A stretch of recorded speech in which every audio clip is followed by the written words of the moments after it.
Hi, this is Lily Sanabria, the host of Master Leadership Podcast, and we're recording from Glow Podcast Row in New York City. Yeah. And we're here with the wonderful Krstyle Robinson Hershey. How are you? I am wonderful. How are you? Krstyle, you make me smile every time I see you. This is our second day, True. and you were just so radiant. You come in with a smile, but also your jackets are wonderful. Your color that you wear is just, it makes me feel happy. Oh, yay. That's the goal. Bring on the color. So, Krstyle, tell us about your company and where we can contact you. So my company is Sage and Elm Apothecary, and you can contact me on our website at www.sageandelmapothecary.com, or my Instagram handle is Sage and Elm Apothecary, all spelled out in one word. So, okay, so it took a journey to get there, Oh, right? yeah, yeah. So let's talk about what did you do before you created your company? So prior to creating Sage and Elm, I worked in education, and then did. also I worked in clinical mental health. So Sage and Elm Apothecary is really just a combination of those two worlds coming together. I'm very familiar with education. Honey. So tell me how that happened. Oh my God, one of my first careers, my first career was in the arts. I was a professional actor for a long time. And then once I finished with school, and I worked great places like Disney and things like that, I decided to go into education because I wanted to bring the arts into education. So I worked for companies as a director and regional director in education, providing those materials for students and their families. But while I was there, I noticed the disconnect between the mental health needs and the families. So before we can work on, the basics of phonics and education, Right. we've got to get the needs met of these families. And so it really, really just lit the fire in me to connect to mental health services. And so that was my other passion. And so I decided to continue my work into the mental health field. And I began my doctorate. And Sage and Elm was rebranded and relaunched shortly into that program. And I had to make a choice. Do I continue this program, or do I continue with my business? And I decided to put my program on hold to continue Sage and Elm because it was taking off at speeds that required me to make a decision. And I had to, and I don't regret it at all. Mhm. At all. So education led you to Hmm. looking at the social emotional development, and Absolutely. it was stunted. Uh-huh. And so what does your company do to help with the mental health or with the well-being of people? Tell us about that. Sage and Elm really gives, my clients and consumers a chance to number one, take time for themselves. So we talk about self-care. We talk about meditation, how to bring herbs and plants into that process, because society moves at such a alarming rate. People are busy and they're pushed and they're challenged and they're exhausted. And the one simple thing they can do for themselves is to relax in the shower, in the bath, wherever that may be for them, in the car. And so we make products that they can go on that journey with. And it's a Mm. journey. There is no end to it. There is no timeline. It is just simply a journey. And so it's allowing these plant-based products to help them do the work on their own journey. So the aromatic, I can already Yeah. feel comfortable. I Oh, love that. It yeah. does help me. Right. I'm in education, or Hmm. I started off in education. Now I'm doing other things, but I can see how that can really be a catalyst towards, us taking better care of ourselves. But educators need this. Oh, I know everybody does, but absolutely. my heart Yeah. education, we need this because we don't practice self care. No. And so it's a crisis. It can be a crisis if we don't do that. So, Yeah, we're constantly in education. You find this wonderful group of people who are serving others and providing a need, but they're pouring sometimes out of an empty cup. And so, what I want to always do my best to give others is a journey on refilling their cup. You can't pour from an empty well. that's right. Let's take time for you. And some people will say, Krstyle, I'm having trouble sleeping, or I just want to wash and take care of my face, or they want to condition their hair, or whatever that may be. But in every product, I curate, grow, cultivate, and partner with other local growers to put herbs and plants in each product by hand to get you where you want to be. And it's simple and it's affordable. And that's another reason why I was very, very conscious of making affordable plant based products. I don't want a consumer to have to choose between gas in their car and a great quality plant based product because it's overpriced. And sometimes in the industry, you see that where products are so overpriced, people don't feel that it's tangible. I want it to be tangible for people of all social economical backgrounds. And educators work the hardest and oftentimes are paid the least for the amount of work they put in. So I have a special place in my heart for educators and for people. I do too, yeah. You know, I really do. So, yeah. So do you feel like you have to educate people about these herbs? Oh, And absolutely. so tell me about that process, because it doesn't seem like you just sell these products. Oh, You're no. so invested in the people. And wait, hold on, maybe you need a little massage, maybe you need a little therapy. Well, you know, I'll ask them, you know, when they approach me, because, you know, when my products are available, they're colorful and they're plants growing out of the top of them. And it's a smorgasbord for the senses. And I go, touch it. And people's eyes light up. They go, I can touch it? Absolutely, you can touch it. Because that's the beginning of the journey. I want your senses to go to different places. So I let them touch and feel, open and smell, have that experience. Because that, number one, you're going to relax. And then you get to shop and touch. And we make over 60 different varieties of soap.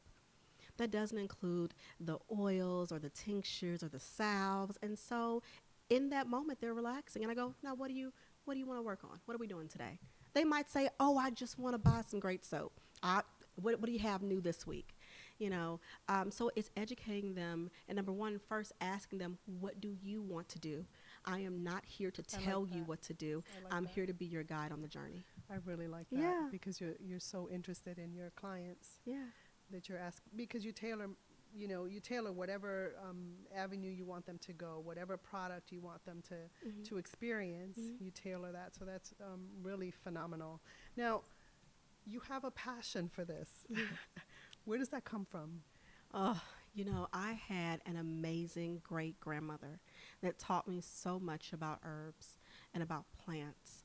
And she would create concoctions from a variety of things, and she would put them on me if I was feeling ill, and it would work like you wouldn't believe, you know? Amazing. And so it was amazing. I just had Vicks. I'm sorry. Listen, I was like, I am healed. Like, I just felt like a whole new person. And so as I got older, and I didn't stick to that because, you know, you might be a teenager or in your Right, 20s right. and you're moving through life. But I always came back to those simple methods. And she would give me all of these unique little tins of products. And so as I continued in life, I got to work with tribes and other people, and they would show me these beautiful things that they would use to help get them through their journeys of life and wellness and just balance and their spiritual connection, their emotional connection, and mental health. Those things all go together, you know, on your journey of wellness. So for me, I'm just passionate about connecting people to those. But I think we have to make it something that's approachable for people who are in the infant stages of that journey. Right. You know, not everybody knows the different herbs that can do different things. So we start off with something simple like lavender. But I'm going to get you a variety that you've never experienced before.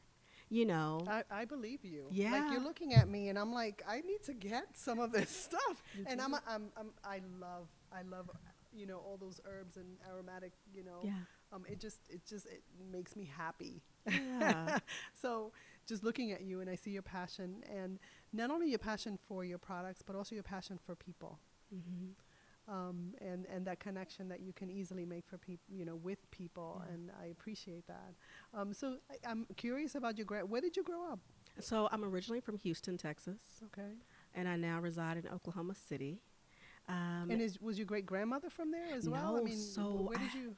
I have a very rich Southern family. Okay. My mother is originally from Beaumont, Texas, and my family is kind of this combination of Texas, Louisiana, and Alabama. My father's from Mobile, Alabama, which is where my great-grandmother lived.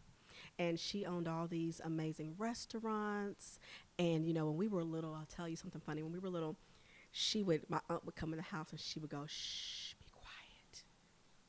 It's hiding. What's hiding?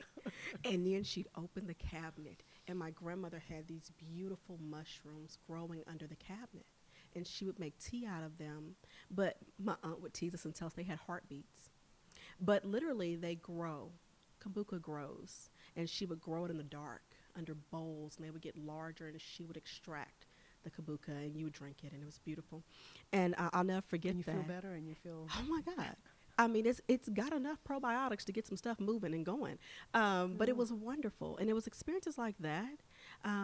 So I'm just so grateful for growing up with a lot of my family in the South and a lot of the Southern traditions with herbs and plants and tinctures and salves, because it taught me so much about how the earth constantly gives back to us. And I had to try to make that palatable in business, to make it a product that was approachable for all people. Right. Yeah. And especially, I mean, I'm from New York City, so we don't get. I mean, we have a lot of products available, Yeah. but we don't get to. I mean, some people do, and they make it. They're very intentional about it. But unless you go to Whole Foods or something like that, and that's not a plug for Whole Foods. But anyway, anyway. So how does your family react or respond to what you're doing? Recently I saw my father, and he called me Little Ella. And that just touched my heart because that was my great grandmother's name. And we were best friends. And it just meant the world to me because she was an entrepreneur. Aha. And because she owned so many restaurants and worked so hard, and came from a background of people who were not always the most well educated, because, like I said, she was my great grandmother. Her mother and her uncles, they were all slaves. And so it taught me how to do so much with so little. And so I just always feel an honor to uplift those who came before me, and to carry, their desires forward in all the work that I do. You're representing in such an incredible way, Dr. Krstyle Robinson Hershey. Wonderful. Now, what if someone was interested? Well, I know a lot of people would be interested in this. What's the first thing, like someone who's new, never tried any of these products? What should they start with? Oh, I would say kind of, keep it simple. Right. Start with a hydrating soap and a moisturizer. Okay. And then I think the next step is something simple and clean like a mask. We create a phenomenal clay mask. I do a lot of variations on the mask, but we have an original. Stick there. Stick with the cleansing, conditioning soap that we make, and stick with the moisturizer. We have a new one out that's beautiful. It's called Bay, and it's made with rich citrus and limes and hibiscus flowers, and it just smells like a dream. And men and women alike love it, and they buy it, and they're just addicted to it. So I want it to be something that people can just simply enjoy. It's not overwhelming, but it's accommodating. Great. Great. Now, what advice would you give someone who's interested in looking or doing this type of business? Do your research. Find out what the market is in need of and create it. And I would say that don't be so quick to commercialize or mass produce your product. Continue it on a small scale. There's a huge growth in the wellness industry. What people are looking for are artisanal goods. They want things made by artisans with their hands, knowing the passion and what you put in it. They are coming back because of you. They can buy a bottle of oil anywhere, but they choose to buy yours because of you and because of the quality. So do your research. Find out what's the most popular in your area, and how do you make that unique to you and where you are. And so I think that's number one. Do your homework and execute a significant plan on how you're going to get this out to the masses and how you're going to always offer a high quality product, because you only get one shot. And so if you don't offer a high quality product, what's the likelihood of that customer coming back to you? Mm-hmm. How long have you been open? How long have you been doing this? I've been making product for almost 7 years. I did a rebrand and relaunch a year ago. So we wiped the slate clean and started over. Okay. Best step I ever made. Really? Why? But it is how we've been able to grow our business over 400% over last year. Okay. Was to wipe the slate clean and start over. So let's talk about that, because sure. Sometimes that needs to happen, and some people are afraid to do that. Mm-hmm. So let's talk a little bit about that. I would say number one, I had to look at my name. I changed the name of my company. I changed my formulations. I changed the image of the embodiment of what I wanted to project in my business. I changed everything. The only thing that stayed the same is that I wanted to offer products that could be used by individuals for their home, their pet, and their body. Mm-hmm. That's it. That was the only thing that stayed the same. Everything else started over. And I had to, because I had goals of where I wanted to be numbers-wise, and I knew the only way to get there was to remain focused on the fact that I wanted to offer the products, but how could I make my products different? And so the rebrand and relaunch has just been, it's been a struggle. It's been difficult because with it comes new challenges. I mean, people know you, but what is this? What business is this? You know, they don't know this. You've got to put it out there. Right. Morning, noon, and night. I have to eat, sleep, and breathe it. No, we talked about that. We talked a little bit about how it's like a baby. Oh my God. It's like having a baby. Yeah. Yeah. And your baby cries and All it the needs to be time. fed. All the time. All And the nurture. time. You nurture it with the emails, the phone calls, the organizing. I am known to be a little hard on myself, and I Wait, do you practice self-care? listen. I do. I mean, practice you look great. self-care. It's the vegetables and the plants. They Oh, do the yeah, hard yeah, work. And They the do. mask, because you're radiant. Thank you. Uh-huh. But I also believe in investing in therapy. You need that, especially when you're a leader and you're growing anything on any level. You need time for yourself. So I believe in therapy. I invested in myself. But when it comes to business, I'm very strategic. I am a leader. For me, Sage and Apothecary means the world to me, but it is my brand. And so I have to be very strategic in where I place it, who we're reaching out to, and how I'm driving those products. And that means having multiple products. You know, for example, not everybody wants to use a bar of soap. You have a lot of people who love a liquid.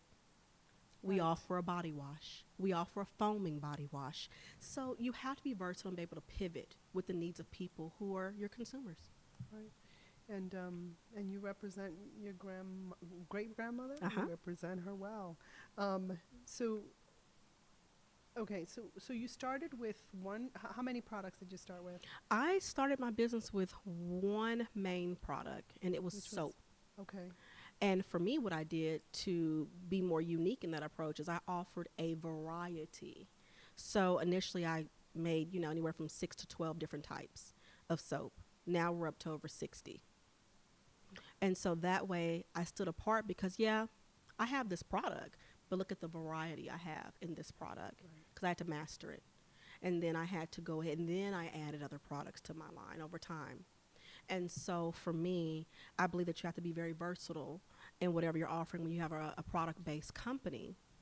And you have to be consistent. You have to consistently show up. And so all year round, we're at different shows and farmers markets and events. We travel a bit. So multiple times a week outside of our website and outside the retail stores that we're in, we are boots on the ground getting our product in front of consumers. And so your baby's like a teenager now. Oh my God, honey. And you know, they needy again when they become teenagers. They're like Don't I know 5-year-olds it. all over again. You got to watch them. It's a lot. So you mentioned a couple of words that are really, really good for when you describe an entrepreneur and what you're going through or what you've gone through is to be versatile, to be consistent. I also think of when I look at you, someone who is persistent, because it's not an easy market, but and also quality. I think of that, and so resiliency. Talk about resiliency in starting a product like this or starting a company like this, and how important resiliency is. You know, I'll tell you that there are going to be a lot of long nights and early mornings. There are nights Baby. where, listen, that baby was up. I was literally making product, you know, for shows at 1, 2, and 3 in the morning, or I would have made product and got a huge order in that night that I didn't expect that was coming, and I had to fill it. Because you have to ship it at a certain. Yeah. And then I had to turn around and still have product ready for the next day for maybe another major show that I was going to do. So I was up all night. Those are the hard times that a lot of entrepreneurs forget to show when you're up at night, when you're printing things off, when you're getting into the printer, when you're shipping, when you're literally in there, T-shirt and jeans on, and you're creating product. And I don't ever want to forget the beginnings of how that started, even as I began to bring on people within my company, because I am never too good to stand next to you and to I make. love that. That's leadership. Yeah, yeah. A good leader gets in the trenches with you. That's right. And I find that in business, you know, when we're pitching and we're discussing business and investors are approaching, that I have to be strong, but be laser focused on the goal. and to not ever allow anybody else to make me feel like because I am a woman, I am second. I am equally as strong as any man. And the vision for my company, we are a brand. We are a lifestyle brand. And so that's important. And so you have to be focused on your goals and your objectives, and you have to be able to move with the ebbs and flows of the industry. And sometimes people become so focused only on their vision, they forget that the industry is changing. Whatever industry you're in, it's like going rafting. You know, it's going to turn. It's going to flow. You need to pay attention to the trends. Are you watching social media? Are you watching marketing? Are you reading articles that show you where these trends are going? You've got to see ahead of the curve. You know? Yes. Yes. So, And so, Krstyle, what's the vision for your company now? From now, I mean, it's grown, it's doing great. So, what's next? oh, what's next? I think that we're going to be definitely going even more into lifestyle and engaging with consumers one-on-one more in media and giving them more products they can have in their home in general. So now in their home, so it was self-care. It's for the body. Now it's going to be you're expanding to take care of the environment. Yeah, into their home. And also working with others on how to expand their own businesses. Because Sage and Elm was started with such a humble budget to begin with. I mean, I think my first business, our first go-round 7 years ago started with less than $100. The second relaunch on rebranding started with less than $1,500. You know, and so I want to be able to teach others how to do that for themselves, but show them how to do it with a tangible product, you know? And so for us, So you're going to be selling like a base product and then teaching them how to create. oh, absolutely, because we do that too. I offer classes to teach you how to make product. People can book on my website for that. But also teaching business owners the basics of business. How do we get back to the basics? Teaching them how to sell their product. What are some pitfalls? What are some simple things like, you know, the finances and how to read a P&L statement, how to project growth, things like that. And so those are some things I want to continue to do and expand. So my vision for Sage and Elm is to grow our brand with the media and within the home and the space, because we grow with you. That's the beauty of plants. I love that. I love that. Now as we wrap up here, we talked a little bit about leadership right before we came on. Yeah. How important is it to grow your leadership as you grow your company? I don't think as a leader you can ever stop investing in yourself. I feel that as a leader you never just arrive. I spent a great deal of my career in leadership and managing teams of people, very large teams of people, multiple hundreds of people. And that can be a lot on a daily operational level. And so I felt that it's important as a leader to listen. So the same way I listen to those who were on my team that I had the honor to serve and stand next to, I listen to my consumers. I listen to people who say, hey, I want to carry your product, but my customers like this. Well, let's tailor make that for what your customers need. And so for me, leadership means always listening and always being ready for the change, but investing in skills to have the foresight and vision to execute what's needed. And I think you do that really well, by the way. And another thing you do well is that as a leader, you value the people around you. And I mean, it just, as you come in the room, you know, you connect with people and you listen to their story. You're very, very good at that, Krstyle, I want to say. So I want to thank you for this time, your energy, your aura. Thanks. It's been so wonderful. I've been smiling most of the time, and I look at you and you're smiling. I'm like, yeah, you make me smile. I love that. So thank you so much. It's been such an honor to connect with you today. Thank you. It's a pleasure. Awesome.